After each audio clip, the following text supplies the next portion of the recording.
मस्ती करता था, स्कूल में जेल आता था और ना उसकी मम्मी घर से बाहर फेंकती है। हाँ, और वो रोते रोते जंगल में चले गया। बेटा बेटा, मेरा एक छोटा सा बच्चा यहाँ रहता था शामी, तुमने देखा क्या उसको? मैंने तो नहीं देखा। आपने देखा? हाँ, पहले था लेकिन अब नहीं है।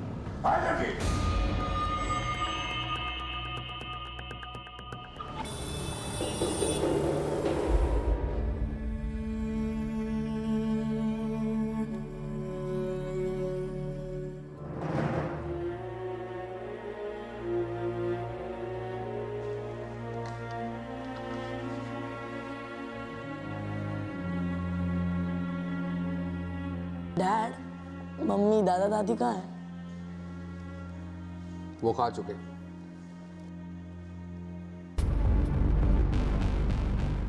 Are you sure? मतलब क्या है तुम्हारा? आई एम लाइंग, झूठ बोल रहा हूँ मैं। चुपचाप खाना खा और सो जा, कल स्कूल है। Good night.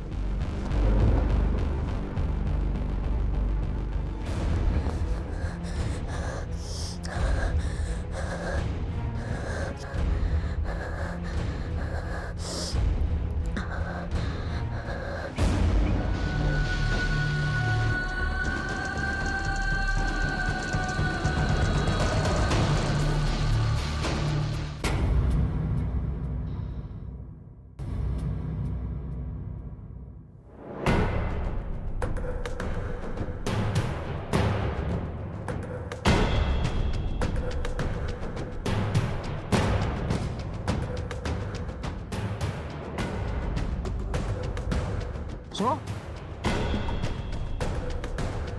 सुनो,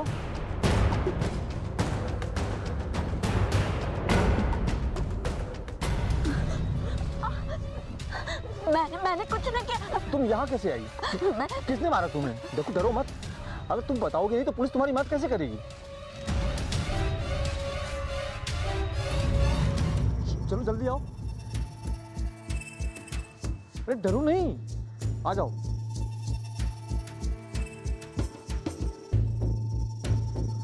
आ जाओ। सर ये केस है, ये झुमकी है, ये आपसे कुछ कहना चाहती है।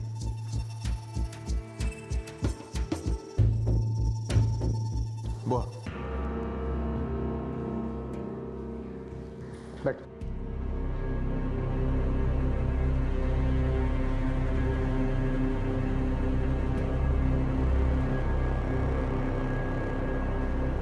बोलो। डरो मत, साहब भाल मानवास से, इन्हें सब कुछ बता दो, ये तुम्हें इंसाफ दिलाएंगे।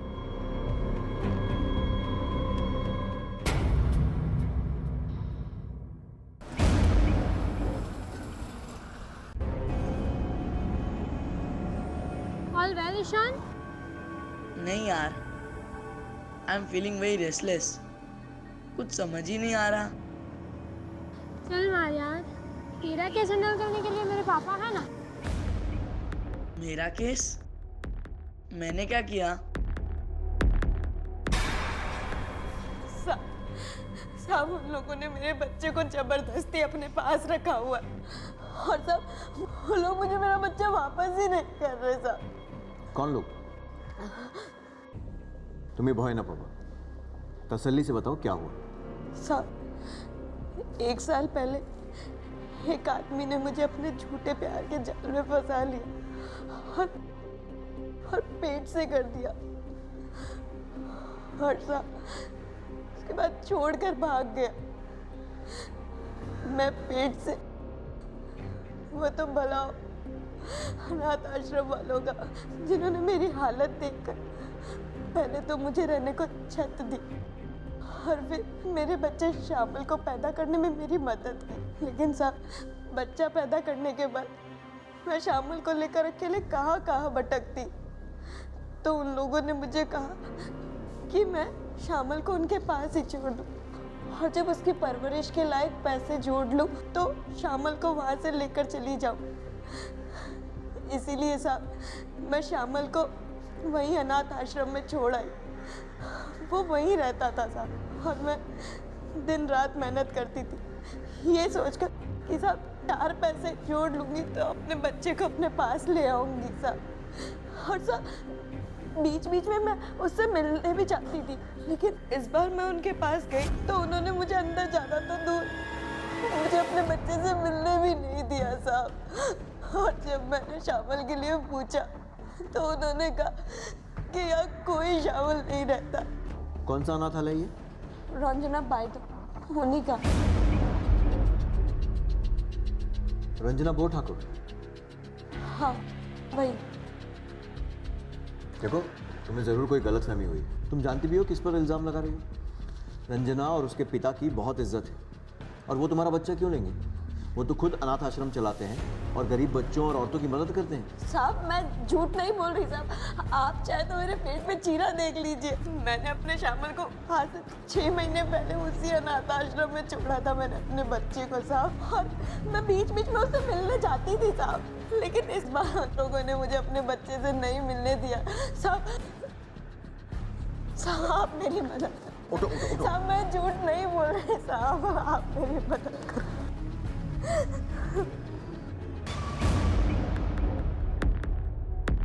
आई डोंट नो ईशान, मुझे तुम्हें बताना चाहिए या नहीं, अंकल आंटी ने तुम्हें अडॉप्ट किया था।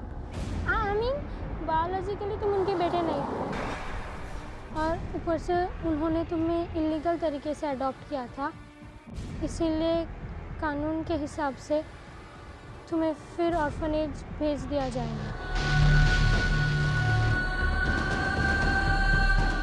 एक तरफ एक माँ थी जो अपने बच्चे को तलाश रही थी, और वहीं दूसरी तरफ एक बच्चा था जो अपने वजूद को तलाश रहा था। संवेदनाओं ने वक्त के साथ विडंबना की शक्ल ले ली थी।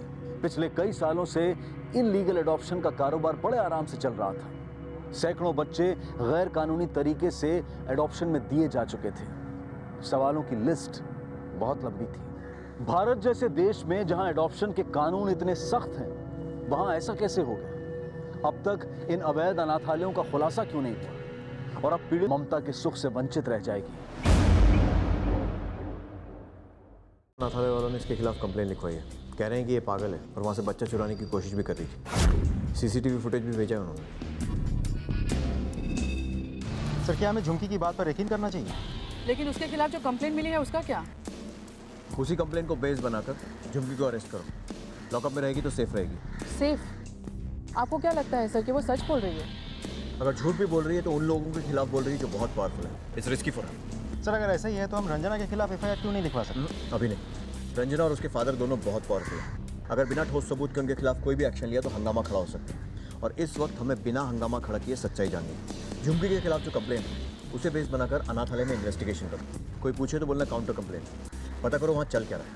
सर, आप लोग तो यह सर पे ही सवार हो गए। कंप्लेंट इसीलिए ना है, क्या चाहते हैं? ये सब कुछ छोड़ छाड़ के पुलिस थाने में बैठे रहे? हाँ बेटा, उधर बिछा दो। देखिए, आप लोग इधर फुर्सत नहीं है कि जब दिल करे मुंह उठा के चले आए। अब जाइए, फुर्सत नहीं है यहाँ पे। क्या हुआ? जाइए।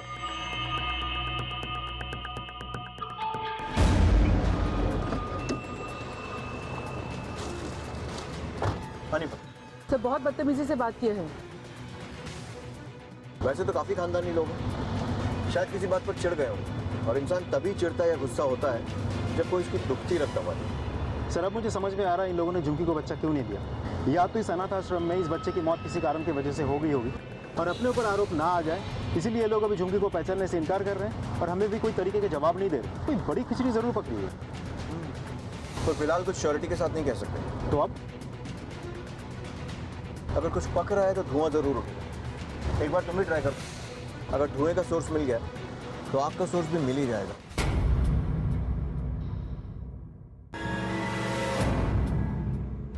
ईशान, ईशान दरवाजा खोल बेटा, दरवाजा खोल बेटा।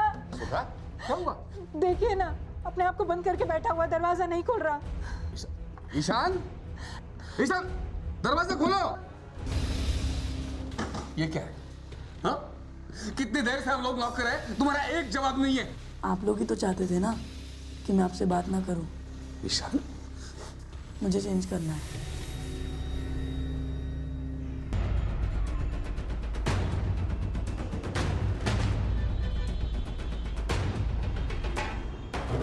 मेरे अंदाजे से कुछ ज़्यादा ही रिएक्ट कर दिया नेताजी ने। इसका सिर्फ एक ही मतलब हो सकता है हजारिका। वो क्या sir? I am not sure, पर मेरी गट फीलिंग कह रही है कि ये केस जितना दिख रहा है उससे काफ़ी बड़ा है। एक बात बताओ, झुमकी का अकेला केस है या फिर ऐसे और भी केसेस रजिस्टर्ड हुए हैं पहले? सर आपको लगता है अनाथ आश्रम के आड़ में कोई रैकेट चल रहा है? जिस तरह से रंजना के भाई और उसके फादर ने रिएक्ट किया था, ये बात तो कंफर्म है कि केस इतना सिंपल नहीं है। पता लगाओ कि ऐसी पहले भी कंप्लेंट्स दर्ज हुई हैं क्या।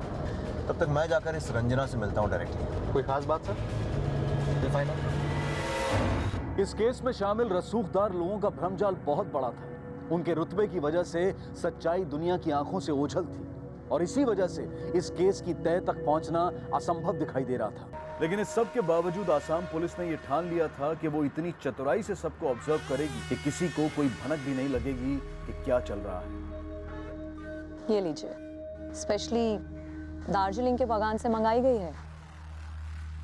Nice, first flush. अरे वाह, आप तो कुनोजर हैं।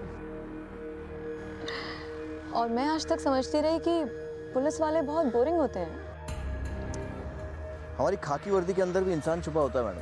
ये वर्दी बगैर पढ़ाई लिखाई की तो मिलती नहीं है। प्रोफेशन की डिमांड है कि ज़्यादातर समय अपराधियों और खूनियों के साथ बिताना पड़ता है। And I am sure you'll understand कि उनके साथ सलीके से बात नहीं की जाती, नहीं तो लाइफ के सलीके हमें भी कूट कूट कर भरे हुए हैं। Well, I'm impressed, officer. Thank you. मैं यहाँ अपने जूनियर ऑफिसर्स की तरफ से आपसे माफ़ी मांगनी है। जिस तरीके से उन्होंने आपके फादर और भाई से बात की। Yeah, that was too much. I know. दरअसल वो लोग ये क्लियर नहीं कर पाए कि वो आपके फादर और भाई को अक्यूज़ नहीं कर रहे हैं, बल्कि सिर्फ अपना काम कर रहे हैं। क्योंकि अगर ऐसा होता तो झुमकी की कही हुई बात पर हम बहुत पहले FIR लिख चुके होते। लेकिन रंजना जी, मुझे भी यही लगता है कि ये लड़की झुमकी या what ever her name is झूठ बोल रही है। और हम भी इस केस को जल्द से जल्द क्लोज़ करना चाहते हैं, क्योंकि अगर प्रेस तक बात पहुंच गई तो आप जानती हैं, आप जैसी इंपॉर्टेंट फैमिली को बदनाम करने के प्रेस हमेशा पीछे ही पड़ी रहती है। आपकी ये बात सुन के तो मैं आपसे और भी ज़्यादा इम्प्रेस्ड हो गई। अब तो मैं ये सोच रही हूँ कि हम पहले क्यों नहीं मिले। मौका ही नहीं मिला। एनीवेज, आई नो कि आप जितने इंपॉर्टेंट हैं उतना इंपॉर्टेंट आपका टाइम भी है, so I will not take much of your time. बस एक रिक्वेस्ट लेकर आया था, इफ़ यू डोंट माइंड। हाँ हाँ बिल्कुल, बताइए, हमें आपकी मदद करने में खुशी होगी। मुझे आपके अनाथ आश्रम में रजिस्टर्ड बच्चों की लिस्ट चाहिए थी। मुझे ये जानना है कि पिछले 6 महीने में यहाँ कितने बच्चे आए, कौन कौन आए। इससे हम ये प्रूव कर पाएंगे कि झुमकी आप पर झूठा इल्ज़ाम लगा रही है। समझिए, आपका काम हो गया। कल आपके थाने में वो लिस्ट पहुंच जाएगी। Thank you very much. झूठ बोलने की क्या जरूरत थी? अरे 15 सालों से ये बात छिपाए रखा कि ईशान तुम्हारा बेटा नहीं है, तुमने उसे गोद लिया है। और कोई ऑप्शन था हमारे पास ना?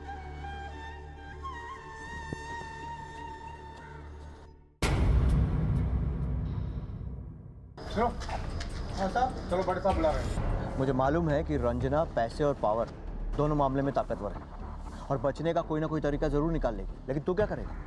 एक गरीब लाचार आदमी जो परिवार के गुजारे भर कमा पाता है, कैसे बचेगा कानून से? देख, मेरी बात ध्यान से सुन और समझने की कोशिश कर। माना कि वो लोग बहुत पावरफुल हैं, लेकिन कानून से ज़्यादा पावरफुल नहीं है। हाथ पैर बहुत मारेंगे, लेकिन आज नहीं तो कल पकड़े जाएंगे। और फिर बचने का सबसे आसान उपाय क्या होगा? सारा दोष तेरे माथे मर देगी। और तू क्या करेगा? कैसे बचाएगा अपने आप को? सोचा है कभी? अरे अपना नहीं तो अपने परिवार का सोच। तेरे बच्चों का, तेरी फैमिली का क्या होगा तेरे बाद? कभी ये सोचा है कि रंजना ने तेरे बच्चों के साथ भी वही किया जो झुमकी के बच्चे के साथ किया था? हाँ, क्या लगता है कितना तक मिल जाएगा तेरे बच्चों का? साहब, मैं सब कुछ आप लोगों को बताना चाहता हूँ साहब, लेकिन बता नहीं पाता हूँ साहब। देख, ज़्यादा कुछ नहीं करना। अभी सिर्फ इतना बता कि अनाथ आश्रम में कितने बच्चे हैं? 23। देखिए, सब अनऑफिशियल होना चाहिए, क्योंकि मैं रंजना और उसकी फैमिली से उलझना नहीं चाहता हूँ। हाँ बिल्कुल, चिंता मत कीजिए, बोलिए। परबल बरुआ, इस आदमी से मिलिए आप लोग जाके। पिछले 18 महीने से जेल में है। एक सोशल वर्कर था जो कि रंजना की काली करतूतों का पर्दाफाश करने में लगा हुआ था।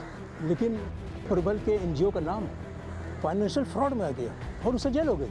ये फ्रॉड का केस असली था या उसे फंसाया गया था? अब इतनी डिटेल में तो हम नहीं जानते हैं, लेकिन इतना ज़रूर मालूम है कि प्रबल बरुआ के केस की सुनवाई में रंजना का भाई भी कोर्ट में मौजूद था। रंजना के भाई सुनवाई में वो क्या कर रहा था?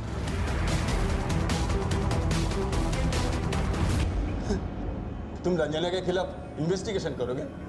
अच्छा, बहुत अच्छा। मैं एक काम करता हूँ, मेरे बगल वाला सेल है ना, खाली करके रखता हूँ तुम्हारे लिए। अरे सर, अपना टाइम खराब कर रहे हो, कुछ हाथ में नहीं आने वाला है। सही कहा है तुमने, इस केस में इन्वेस्टिगेट करने के लिए कुछ है ही नहीं। और तुम पर लगे सारे चार्जेस भी सही रहे होंगे, है ना? तुमने रंजना जी से पैसे हटने के लिए इतना सारा नाटक किया, सही बोल रहा हूं ना मैं? अरे साहब, मैं कोई फ्रॉड वर्ड नहीं हूँ। रंजना और उसके बाप ने मिलकर मुझे फंसाया है, वो भी झूठा फंसाया है। मेरे सारे गवाह मुझे धोखा दिया। ये तो आज जहाँ मैं हूँ ना, वहाँ रंजना उसके बाप और भाई के साथ होती।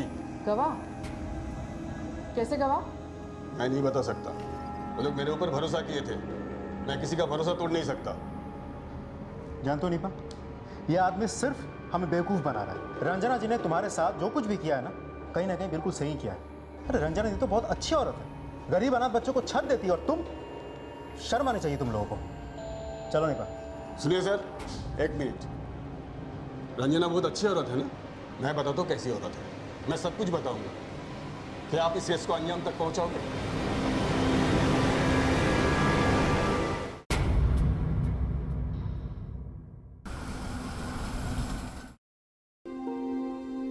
ईशान, यार कुछ तो बोलो।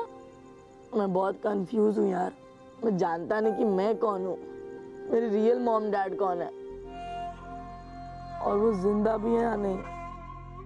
मैं जानता हूँ कि मेरे पेरेंट्स मुझसे बहुत प्यार करते हैं, वो मेरे बिना नहीं रह पाएंगे, बट उन्होंने मेरे साथ ऐसा क्यों किया? मुझे इलीगली अडॉप्ट क्यों किया? उनने मुझसे ये सब क्यों छुपाया? मुझे तो ऐसा लग रहा है जैसे my whole life was a लाई।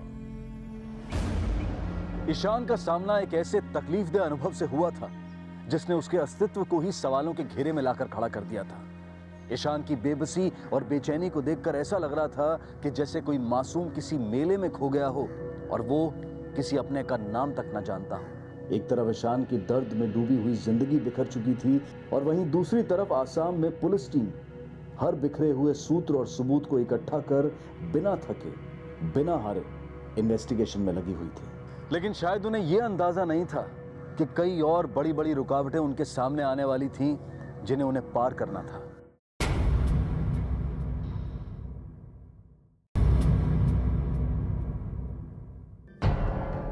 सब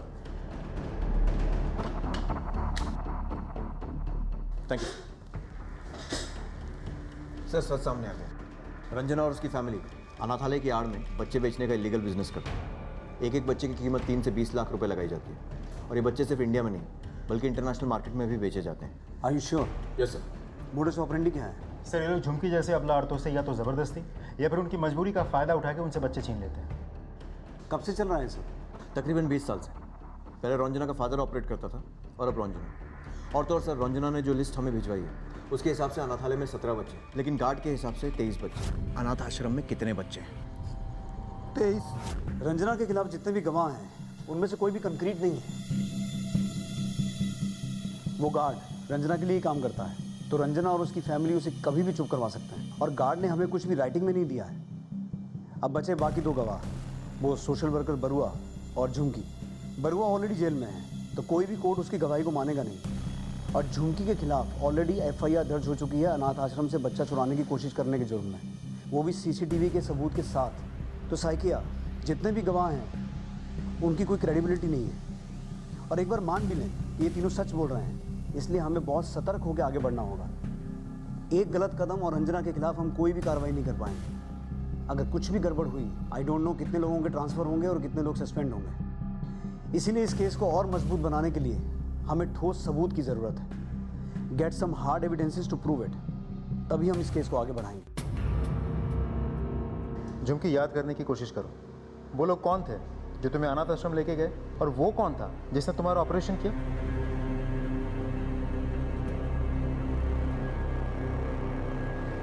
सब वो एक सरकारी साहब थे, पकादाशी जी। और दूसरे डॉक्टर साहब, डॉक्टर दास, बस यही 2 लोग थे साहब। मुझे मेरा बच्चा वापस चाहिए, मुझे मेरा शामिल चाहिए। इतना काफ़ी। आई थिंक इन नामों से हमें कुछ लीड्स मिलेंगे। पता करो कि यहाँ का चाइल्ड प्रोटेक्शन ऑफिसर कौन है और इस डॉक्टर दास की भी सारी डिटेल्स निकालो। मुझे इन लोगों की सारी डिटेल्स चाहिए। सुबह से लेकर रात तक इनके सारे मूवमेंट्स पे नज़र रखो। कहाँ रहते हैं, किससे मिलते हैं, बैंक अकाउंट्स कहाँ हैं, क्या खाते हैं। रंजना और अनाथ आश्रम में इनके कितने गहरे संबंध है वो भी। तब तक मैं रंजना के द्वारा लिए हुए इन बच्चों के पेरेंट्स से बात करता हूँ जिनके बारे में बरुआ ने बताया था। सब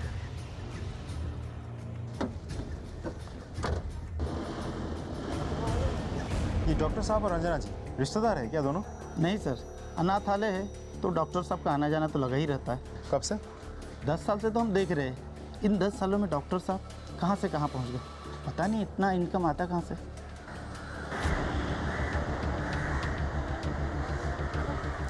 जब से जॉब मिली है इनको तब से जैसे पैसों की बारिश हो गई हो। कहाँ से है पता नहीं, पूछने से बोलते हैं पुश्तैनी संपत्ति है। हमने आपको कहा ना, किसी के बारे में कुछ भी नहीं पता हमें।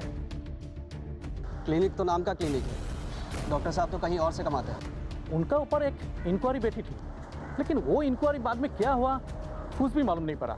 5 साल पहले मैंने 3000 रुपये लिया था।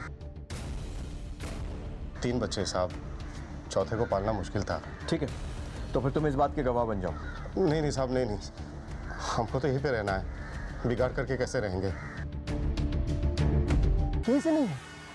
इनफैक्ट हम पुलिस के खिलाफ हैरेसमेंट का केस दर्ज करेंगे। हमें डरा धमकाकर सिर्फ घूसखोरी के लिए ये सब किया जा रहा है, हमें फंसाया जा रहा है। ये सब हमारे खिलाफ एक साजिश है। हम कारा से रिलेटेड हैं। आप चाहें तो डॉक्यूमेंट्स चेक कर लीजिए।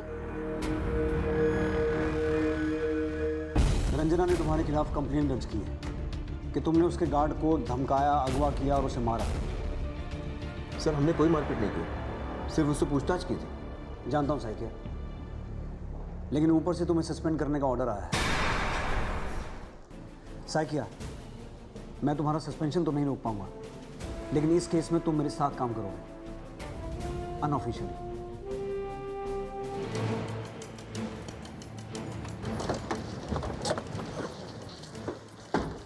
सर, इस केस में जो भी डेवलपमेंट होती मैं आपको अपडेट करता हूँ। सर, झुमकी को जेल से छोड़ दिया गया है। क्यों? रंजना ने उसके खिलाफ केस वापस ले लिया। अभी झुमकी कहाँ है? पता नहीं सर, शायद अपने घर गई हो।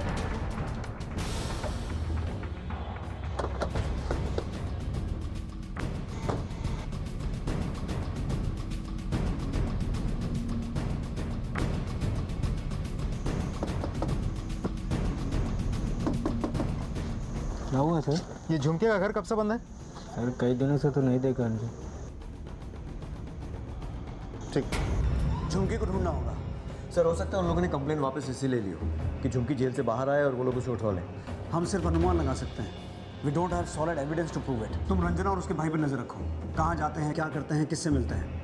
मैं इस डीसीपीओ और डॉक्टर को देखता हूँ। सर, उनके घर पे रेड का प्लान है? हम रेड नहीं करेंगे, लेकिन ऐसी रेड पड़ेगी कि उनकी 7 पुश्तें सज उगलेंगी। So do you mean?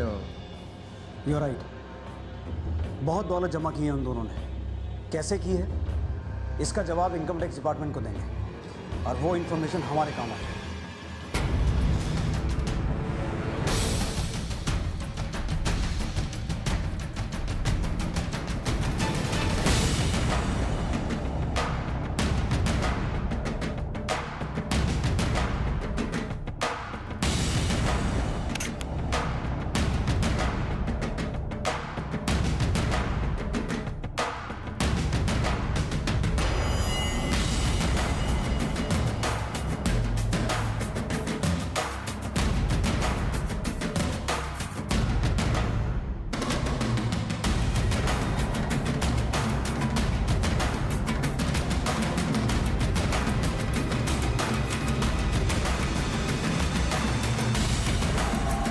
Sir, income tax department ने डॉक्टर दास और डीसीपीओ दोनों से पूछताछ करके उन दोनों को हमें हैंडओवर कर दिया।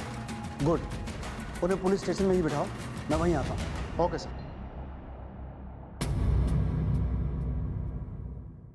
रंजना जी के अकाउंट से आप दोनों के अकाउंट में लाखों रुपए ट्रांसफर हुआ है। कोई तो रीजन होगा। मैंने लोन लिया था। मुझे ये सब गिफ्ट में मिला है। डीसीपीओ साहब, आप भी पहले उस अनाथालय में काम करते थे, फिर रंजना जी के जुगाड़ से DCPO, district child protection officer बन गए, और अब उनके साथ मिलकर चाइल्ड ट्रैफिकिंग का धंधा करते हैं। ये सब फॉल्स एलिगेशंस है। वो अनाथालय कारा यानी सेंट्रल एडॉप्शन रिसोर्स अथॉरिटी से जुड़ा है और वहाँ सब कुछ लीगल होता है। अब चाहिए तो रिकॉर्ड्स चेक कर लीजिए या पूछताछ कर लीजिए अपनी तसल्ली के लिए।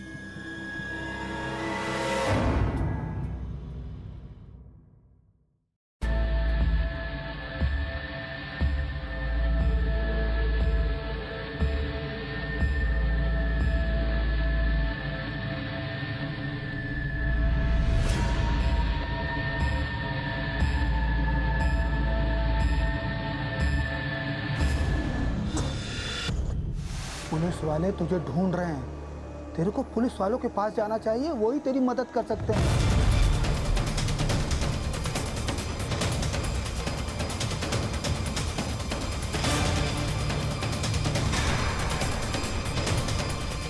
हेलो सर, या तो हो रहा बच्चा से।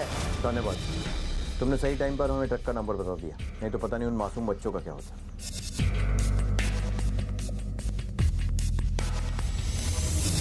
आप लोग मुझे यहाँ ऐसे कैसे लेकर आ सकते हैं? मैं आप लोगों के ऊपर तक शिकायत लगाऊंगी। I won't spare you guys.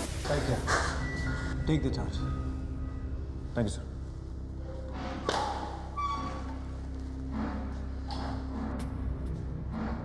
Truck driver ने सब कुछ उगल दिया है रंजना मैडम, तो आप भी शराफत से सच बता दीजिए, नहीं तो आपको याद ही होगा जैसा मैंने आपसे कहा था कि हम लोग पूरा टाइम खूनियों और अपराधियों के साथ बिताते हैं या फिर उनकी खोज में, और इसलिए सारे मैनर्स भूल जाते हैं। तो आप डिसाइड कर लीजिए, खुद सच बोलेंगी या फिर उगलवाएं आपसे।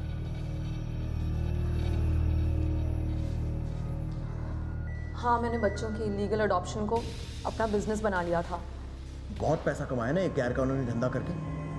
सीधे सीधे बताओ कि और कौन कौन शामिल था इसमें तुम्हारे साथ, बताओ। सर, मेरा वकील, डॉक्टर और डीसीपीओ, मैं बच्चों के इलीगल पेपर्स बनवाती थी। मेरा वकील उन पेपर्स को रेडी करता था और डॉक्टर अनाथ आश्रम में ही बच्चों की डिलीवरी का बंदोबस्त। हम बच्चों का फिटनेस सर्टिफिकेट भी अनाथ आश्रम में ही बना लिया करते थे डॉक्टर की मदद से। और वो डीसीपीओ? सर, वो असहाय गरीब बच्चों को मेरे पास भेज देता था जिन्हें मैं बेच देती थी।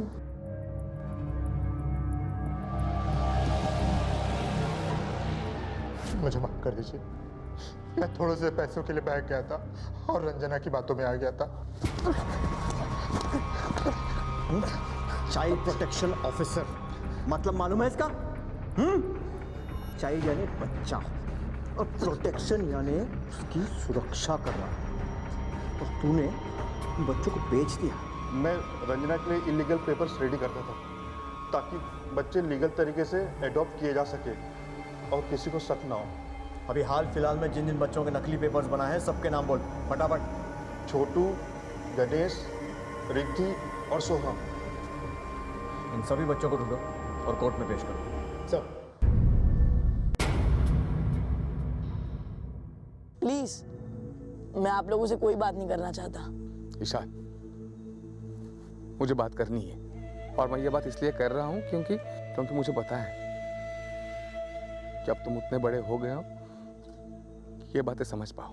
मैं मानता हूँ हमसे गलती हो गई, बहुत बड़ी गलती हो गई कि हमने तुम्हें इल्लीगली अडॉप्ट किया, लेकिन वो इसलिए कि हमारे पास और कोई चारा भी नहीं था बेटा। हमारी मम्मी के ऊपर बहुत प्रेशर था कि हमारे घर को एक चिराग दे, लेकिन दुर्भाग्य की बात है कि वो कंसीव नहीं कर पा रही थी और दिन ब दिन प्रेशर बढ़ता जा रहा था, इतना बड़ा कि बर्दाश्त से बाहर हो गया। फिर हम लोगों ने डिसाइड किया कि बच्चा अडॉप्ट करते हैं, लेकिन उस अडॉप्शन की प्रोसेस को भी 2 साल लग जाते हैं बेटा। इसलिए हमने ये वी आर सॉरी।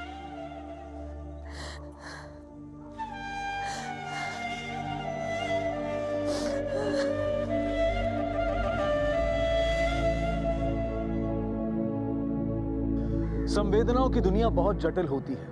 रिश्ते अलग अलग तरीके से अपने होने की अनुभूति कराते हैं। इस केस में भी लोग अपने अपने तरीके से, अपने अपने नजरिए से, अपने अपने किरदार के हिसाब से रिश्तों की परिभाषा तय कर रहे थे। रघुवीर और उसकी पत्नी माता पिता के नजरिए से, ईशान एक बच्चे के नजरिए से, झुमकी एक मां के नजरिए से और वकील कानून के नजरिए से। दलील दी गई कि पेरेंट्स के साथ उनके बच्चों के रिश्ते को गोद लिए गए बच्चों के नजरिए से देखने की जरूरत है। माननीय अदालत ने इस दलील पर विचार किया और इस केस से जुड़े सभी पहलुओं और दलीलों को मद्देनजर रखते हुए यह महसूस किया कि जो बच्चे अपने परिवार में खुश हैं, अच्छी परवरिश पा रहे हैं, उन्हें उनके माता पिता से अलग ना किया जाए। और साथ ही सावधानी के तहत सरकारी संस्थाओं को उन पर नजर रखने के भी आदेश दिए गए। कुछ परिवारों पर जुर्माना भी लगाया गया, लेकिन खुशी की बात यह थी कि ईशान को वापस उसका परिवार मिल गया। वहीं दूसरी ओर झुमकी के बच्चे का रिकॉर्ड अभी मिलना बाकी था। याद रखें, किसी भी अनाथ बच्चे को गोद देने से पहले सरकारी संस्थाएं ये जांच करती हैं कि आप गोद लेने के काबिल भी हैं या नहीं, और ये बहुत जरूरी है। इसलिए जांच की इस प्रक्रिया की मुश्किलों से बचने के लिए कानून की अनदेखी न करें। इसी विचार के साथ अब मैं अनूप सोनी आपसे विदा लेता हूं। फिर मुलाकात होगी अगले एपिसोड में एक और चौंका देने वाले केस के साथ। तब तक अपना और अपने परिवार का ख्याल रखें और देखते रहें क्राइम पेट्रोल डायल 100। सबक एक को, सीख हम सबको। जय हिंद।